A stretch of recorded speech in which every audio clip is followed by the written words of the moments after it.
Votre application est désormais prête. Vous avez rentré toutes les lignes de code que vous pouviez, qui sont nécessaires à son bon fonctionnement, c'est-à-dire toutes celles qui sont commentées ici et toutes celles qui sont donc dans les tutoriels préalables. Il suffit de compiler maintenant cette application en une version APK, c'est-à-dire un fichier qui va être détecté comme étant une application dans les tablettes. Pour cela, allez dans le lien construire, cliquez sur app enregistrement.apk sur mon ordinateur, je travaille sur un ordinateur, lancez la compilation. Le logiciel là actuellement est en train de compiler donc le programme de façon à créer un fichier avec l'extension .apk.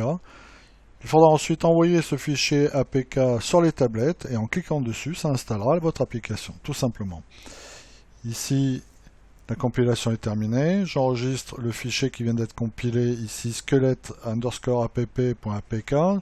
Je vais l'enregistrer sur mon disque dur.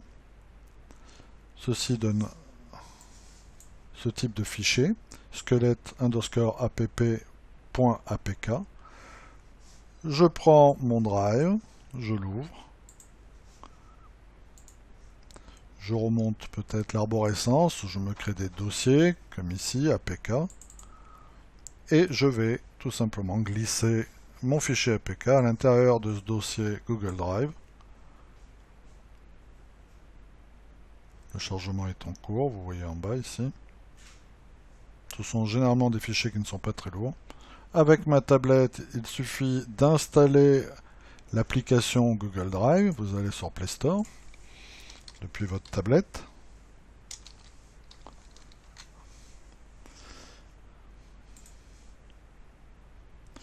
Ici, vous cherchez Google Drive. Alors, cette manipulation est à faire depuis votre tablette. Vous recherchez l'application Google Drive, elle est ici. Vous l'installez. Vous obtenez quelque chose qui ressemble de toute façon au même contenu que sur votre ordinateur.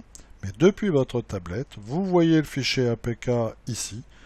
Vous cliquez dessus avec vos doigts, c'est-à-dire vous pressez là, puisque vous êtes dans un environnement tactile, et cela va déclencher, depuis votre tablette, l'installation de l'application. Une fois installée, vous n'avez plus qu'à la laisser télécharger les vidéos et votre application fonctionne.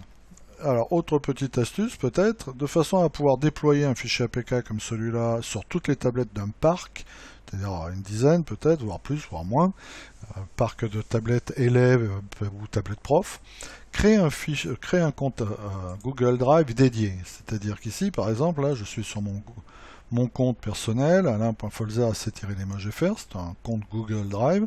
J'en ai créé un spécialement pour mon établissement, ici, EPS Ventadour. Voilà.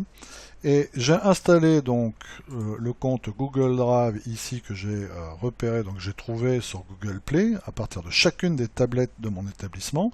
J'ai installé l'application Google Drive en entrant dedans les identifiants de connexion du compte EPS 87, EPS Ventadour 87 gmail.com, c'est-à-dire le compte Drive EPS que je différencie de mon compte personnel et à l'intérieur duquel je peux glisser ce que je veux, vous voyez ici. Ce qui fait que j'obtiens ici le fichier APK que j'ai fabriqué, que j'ai compilé, et ce fichier APK est visible sur toutes les tablettes établissement, sur toutes les tablettes établissement EPS, toutes les tablettes élèves. Et là, c'est très facile à installer rapidement sur chacune de ces tablettes. Attention quand même à avoir une connexion Internet au moment où vous déclenchez la première installation pour que le téléchargement des vidéos fonctionne.